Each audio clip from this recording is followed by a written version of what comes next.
Hi everyone, welcome to my class with me, Anissa Fatika Fajarini. How is it going? It's really nice to meet you again in this moment. Okay, in this video, we are going to discuss about tips and tricks to face school final exam, especially for junior high school.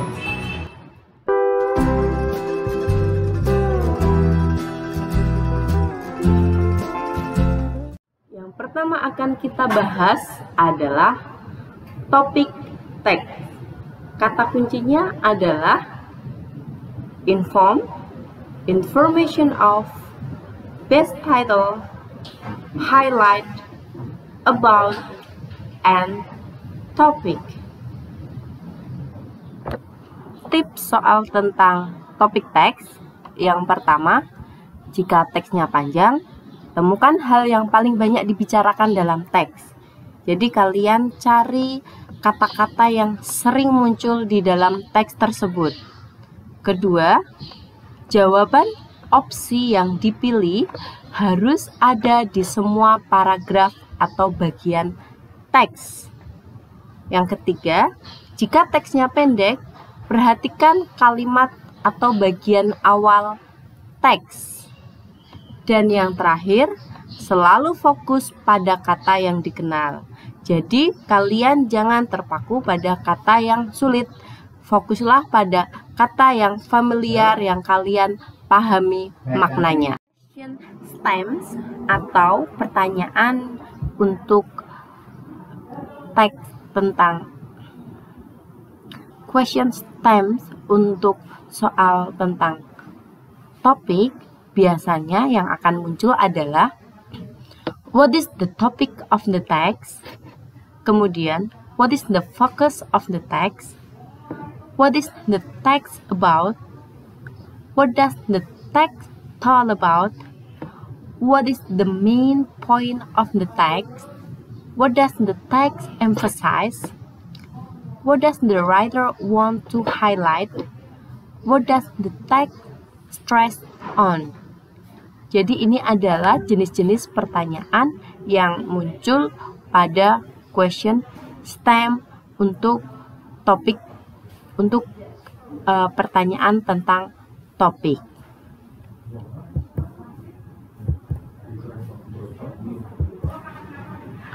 Nah, ini adalah contoh teksnya tentang report text, yaitu panda. Strateginya, kalian cari kata yang sering dibicarakan, kemudian topik-topik dalam setiap paragraf, judul, menyimpulkan berdasarkan informasi penting dalam bacaan. Oke, kita lihat pertanyaannya. What does the text tell us about? Teks tersebut bercerita tentang, nah, kita lihat teksnya. Yang banyak muncul adalah kata panda. Di paragraf pertama, paragraf kedua, the giant panda, dan paragraf ketiga juga muncul lagi the giant panda. Jadi bisa disimpulkan jawabannya adalah B, giant panda.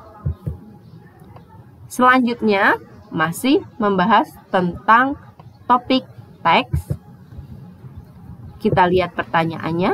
What is the text about?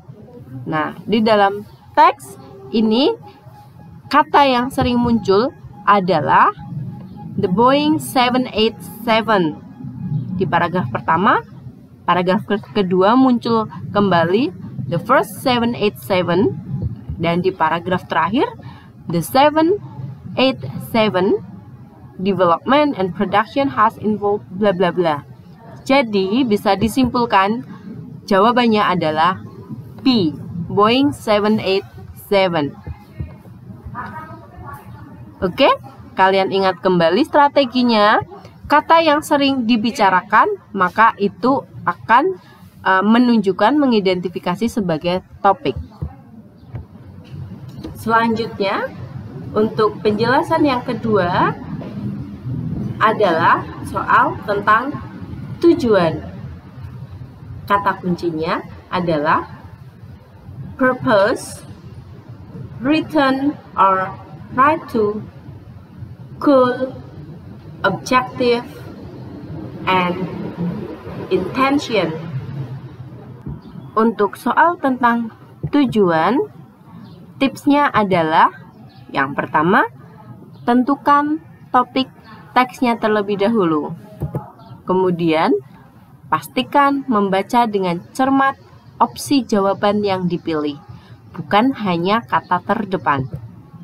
Yang ketiga, pastikan ada supporting idea, kalimat pendukung jawaban pada teks. Nah, untuk question stem-nya atau jenis pertanyaannya yang biasa muncul adalah what is the purpose of the text? Apa tujuan dari teks? Kemudian, the text is written to, teks ditulis untuk bla bla bla. Yang ketiga, why is the text written? Mengapa teks tersebut dituliskan? Yang keempat, what is the purpose of the writer to write the text? Apa tujuan dari penulis menuliskan teks tersebut? Yang kelima, what is the writer's intention to write the text? Apa tujuan dari penulis menuliskan teks tersebut? Selanjutnya, the text aims to, the aim of the text is, dan yang terakhir, the text aim is to. Jadi inti dari pertanyaan ini adalah menanyakan tujuan dari teks. Selanjutnya, kita akan melihat strateginya. Jadi strategi ketika mengerjakan soal ujian bahasa Inggris. Kita lihat dulu jenis teksnya. Kita identifikasi jenis teksnya.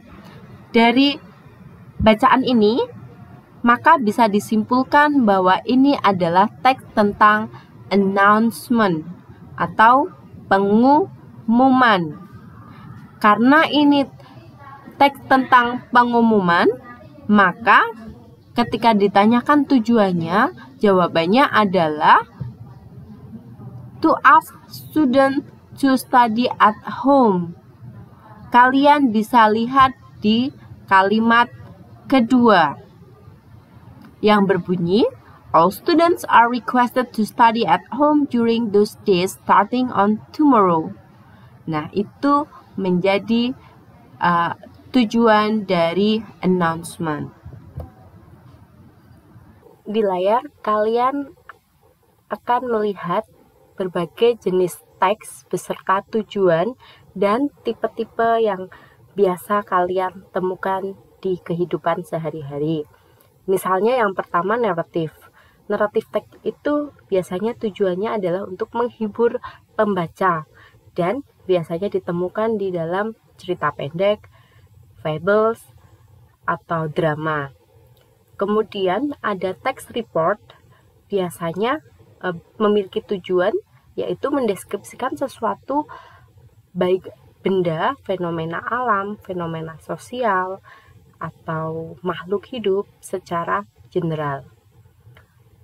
Contoh tipenya yaitu artikel ilmiah atau textbook. Kemudian ada jenis text recount. Tujuannya adalah untuk menceritakan pengalaman seseorang atau juga untuk menceritakan suatu kejadian atau event yang dialami oleh seseorang. Biasanya menggunakan I, we. Itu adalah personal experience atau pengalaman pribadi. Biasanya tipe-tipe text recount ditemukan di diaries, ada di surat, di jurnal, ada di biografi, di koran, atau juga di autobiografis. Selanjutnya, ada text procedure, memiliki tujuan memberikan instruksi tentang bagaimana membuat sesuatu, langkah-langkahnya, sehingga pembaca paham atau menjadi tahu. Tipe teks ini biasanya ditemukan di resep atau di instruksi manual atau instructional manuals atau di experiment procedures.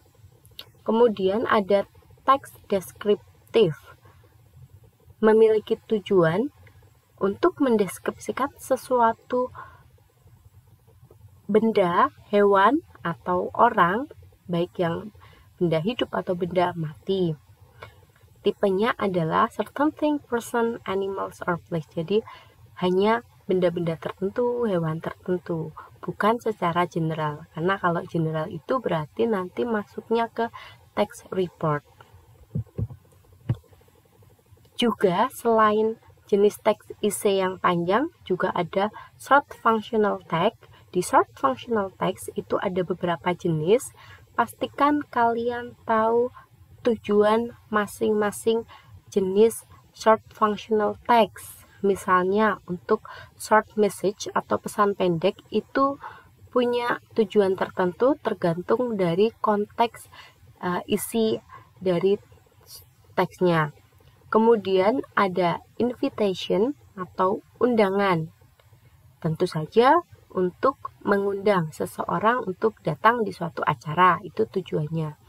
Ada juga announcement atau pengumuman. Tentu saja untuk mengumumkan sesuatu rencana atau suatu hal. Kemudian ada label, memberikan detail informasi kepada pembaca tentang ingredient, nutrition fact, atau sesuatu yang ada dalam suatu produk, baik makanan, minuman, ataupun obat-obatan. Kemudian ada advertisement atau iklan, tentu saja tujuannya untuk mempromosikan suatu produk. Kemudian ada letter, nah ini tergantung dari isinya. Baik bisa jadi itu tentang menceritakan someone experience atau menceritakan suatu rencana, mengundang seseorang sesuai dengan masing-masing konteks. Kemudian ada schedule atau jadwal untuk menginformasikan kepada pembaca tentang jadwal. Bisa jadi itu adalah jadwal penerbangan misalnya atau jadwal suatu acara atau program. Itu adalah jenis-jenis teks yang sedikit Mrs. Nisa jabarkan dalam video ini. Harapannya kalian paham dan mampu mengidentifikasi setiap teks sehingga nantinya bisa menentukan tujuan dari masing-masing teks. Yang ketiga, soal tentang nilai yang diusung atau moral value. Kata kuncinya adalah what can we learn, the story teaches us, and from the text we can learn about. Soal tentang nilai yang diusung atau moral value. Nah, di sini tipsnya kalian harus bisa menemukan tokoh pada cerita. Jadi kalian menemukan tokoh yang protagonis dan antagonis. Masih ingat kan protagonis itu apa dan antagonis itu apa? Kemudian juga temukan detail sifat tokoh-tokoh tersebut.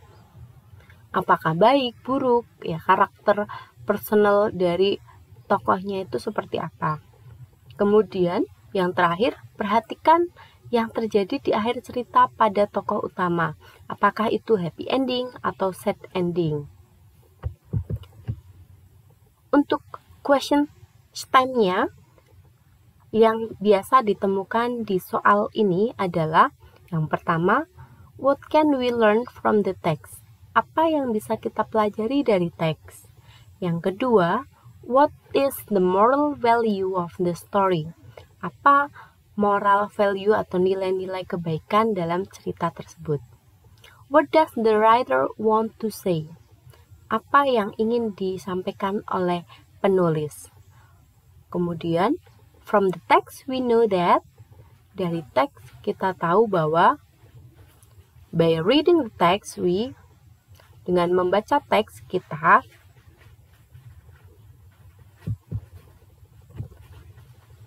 baiklah, di sini ada contoh teks yang berhubungan dengan moral value, biasanya terkait dengan jenis teks narasi. Strateginya, kalian harus menarik kesimpulan dengan memperhatikan isi cerita, kata sifat, atau karakter tokoh yang sering muncul, kemudian mengabaikan pilihan jawaban yang bermakna negatif atau terlalu umum atau yang tidak relevan. Baiklah, di sini ada teks tentang Malin Kundang. Dari teks yang sudah kalian baca ini, what can we learn from the story? Apa yang kata kuncinya adalah learn, apa yang kita pelajari. Nah, di sini di paragraf kedua disebutkan, she tried to embrace him, but he threw her away. Nah, ini berarti mengidentifikasi tokoh si Malin Kundang. He didn't admit the woman as his mother, di kalimat terakhir di paragraf kedua. Jadi, bisa disimpulkan bahwa jawabannya adalah D. Always respect your mother. Jadi, karena di sini dicerita bahwa Malin Kundang tidak menghormati ibunya, tetapi kita membuatnya menjadi suatu yang positif. Always respect your mother. Nah, ini adalah beberapa jenis proverbs atau peribahasa yang digunakan atau sebagai moral value dalam suatu teks narasi. Yang pertama, don't count your chicken until they are hatched. Jangan menganggap dirimu sukses sebelum hasilnya kelihatan. Yang kedua, ada contoh lainnya, every cloud has a silver lining. Setiap situasi yang sulit dan sedih kadang juga memiliki aspek yang menguntungkan. Selanjutnya di sini ada a bird in hand is worth two in the bush. Mengharapkan keuntungan yang lebih banyak, tetapi apa yang sudah didapatkan di tangan malah dilepaskan. Selanjutnya ada don't cry over spilled milk. Jangan menangisi apa yang telah terjadi. Jangan menyesali sesuatu yang telah terjadi. Ada lagi, a friend in need is a friend indeed. Seorang teman yang hadir dikala dibutuhkan adalah teman sejati. Dan yang terakhir, contoh lainnya, don't judge a book by its cover. Ini sangat populer. Jangan menilai orang dari penampilan luarnya saja. Yang keempat, soal tentang ide utama. Kata kuncinya adalah main idea, mainly discussed, first, second, third, fourth, and last paragraph. Di soal tentang ide utama, maka tips yang bisa kalian ikuti, pertama, perhatikan kalimat pertama pada paragraf yang ditanyakan. Jika ada opsi yang sama, boleh dipilih. Ini adalah key answer-nya. Kemudian, jika kalimat yang pertama tidak ada opsi, maka cari hal yang paling banyak dibicarakan atau topiknya. Jadi ketika kalian tidak menemukan opsi di kalimat pertama, cari topik yang banyak dibicarakan. Adapun untuk question time-nya, untuk pertanyaan tentang ide utama, yang pertama adalah main idea question-nya, main idea question. Kemudian, in the first paragraph, what is main point about blah blah blah. Third, in the first paragraph, the writer is aware of. Next, what is this article about? And then, what is the main idea of this text? The last one, the main idea of the passage, bla bla bla. Nah, bisa dipahami kan? Selanjutnya,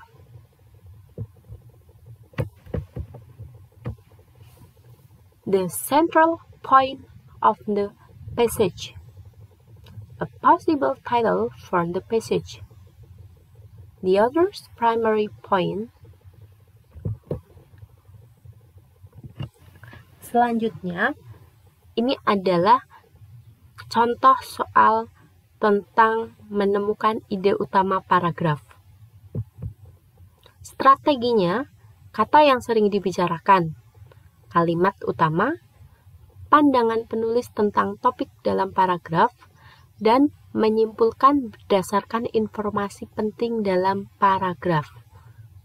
Baiklah, kita lihat pertanyaannya. What is the main idea of the first paragraph? Jadi, apa ide pokok, ide utama di paragraf pertama? Ini adalah the main idea, adalah kata kuncinya, dan juga the first paragraph. Di sini ada tokohnya, two friends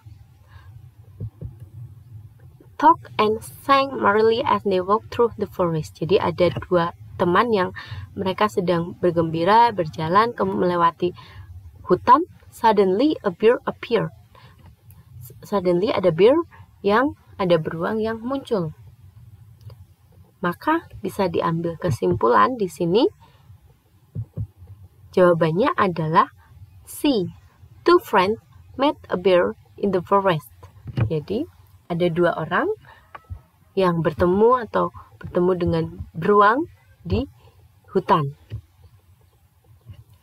Sedangkan kalimat lainnya ini adalah kalimat pendukung dari kalimat utama.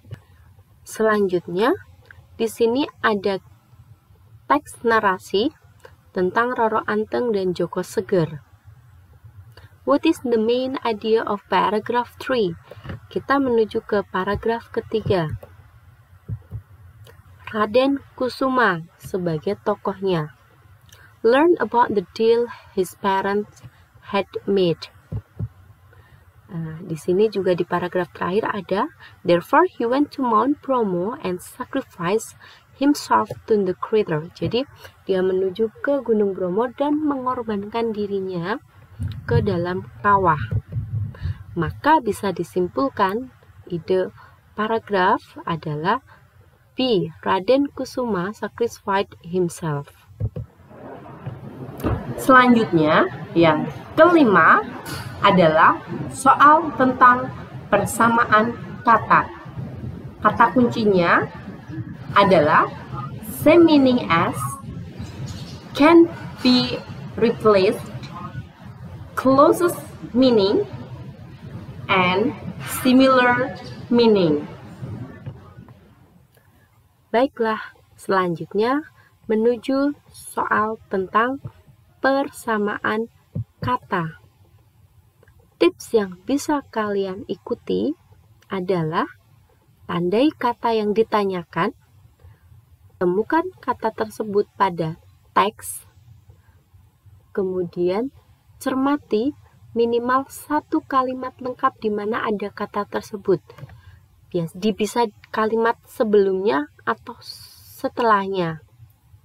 Dan kalian tetap harus fokus pada kata yang dikenal untuk menemukan konteks penggunaan kata tersebut. Yang keempat, pastikan kata yang dipilih sesuai dengan konteks kalimat. Question stems atau jenis pertanyaan yang biasa muncul di persamaan kata biasanya adalah the underlined word probably means, kata yang digarisbawahi memiliki makna. Yang kedua, what does the underlined word mean? The underlined word is closest in meaning to. Closest in meaning berarti mempunyai makna terdekatnya apa? What is the underlined word closest in meaning to? The underlined words are closest in meaning to. What are the underlined words closest in meaning to? Nah, biasanya ada closest in meaning, kemudian juga ada the underline word. Nah, ini adalah contoh untuk soal mencari makna kata, yaitu di sini dimunculkan teks announcement dan pertanyaannya, strateginya terlebih dahulu kalian harus melihat konteks yang terdapat di sekitar kata yang ditanyakan dan memperhatikan konteks bacaan, mengabaikan pilihan jawaban yang bermakna sama. Jadi kalian coba lihat kata teks bantuan di depan atau di belakang yang kalian pahami untuk membantu menemukan konteks penggunaan dari kalimat. Di sini kita lihat pertanyaannya. The first activity will take place in stadiums. The underlined word mean take place. Maka kita akan melihat di baris keempat, the first activity take place in the stadium. Nah, di sini kita lihat take place ditempatkan di sini. Nah, kalimat setelahnya adalah stadium. Stadium itu stadion ya. Berarti ini adalah in front of Undip gas station, di depan pom bensin Undip. Maka bisa disimpulkan take place itu adalah happen. Selanjutnya ada teks tentang announcement, masih tentang announcement. Santana and Maria, Tiger Cubs. The synonym of the underlined word is, nah, ada Tiger Cubs. Jadi, apa itu Tiger Cub? Nah, maka kita lihat di sekitar kata tersebut ada born on Friday. Tiger itu adalah singa. In zoo, maka bisa disimpulkan singa lahir di kebun binatang. Namanya Santana and Maria. Berarti Santana and Maria itu masih bayi dari singa. Maka jawabannya adalah babies. Pembahasan yang terakhir adalah soal tentang rujukan kata. Kata kuncinya adalah refer to. Baiklah, selanjutnya ke pembahasan yang terakhir tentang tips dan triks mengerjakan soal ujian sekolah, yaitu soal tentang rujukan kata. Maka tips yang bisa kalian lakukan, yang pertama, tandai kata ganti yang ditanyakan. Pastikan kalian paham kata ganti atau penggunaan dari he, she, it, we, you, they, here, there. Kemudian, temukan kata ganti tersebut pada teks. Yang terakhir, cermati minimal satu kalimat lengkap di mana ada kata tersebut. Fokus pada kata yang dikenal untuk menemukan konteks kalimat sehingga kata ganti yang dimaksud dapat ditentukan. Kata kuncinya adalah refer. Di sini ada teks tentang pesan pendek. Bisa dilihat pertanyaannya. That may have been caused as a result of this postponement. What does the underlined word refer to? That. Maka kita lihat kalimatnya ada di mana. Please accept our apologies for any inconvenience that may have been caused as a result of this postponement. Nah, maka that di sini merujuk ke sebelumnya, yaitu inconvenient atau ketidaknyamanan? Jawabannya adalah D. Selanjutnya, ini ada text procedure tentang how to make mango juice, dan pertanyaannya adalah bla bla bla and put them into the juicer. Step 2. The underlined word refers to. Kita lihat them-nya ada di mana. Setelah kita temukan, maka kita lihat kalimat setelahnya. Next, cut the mango into pieces and put them.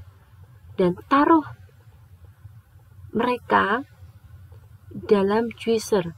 Maka bisa disimpulkan bahwa kata sebelumnya untuk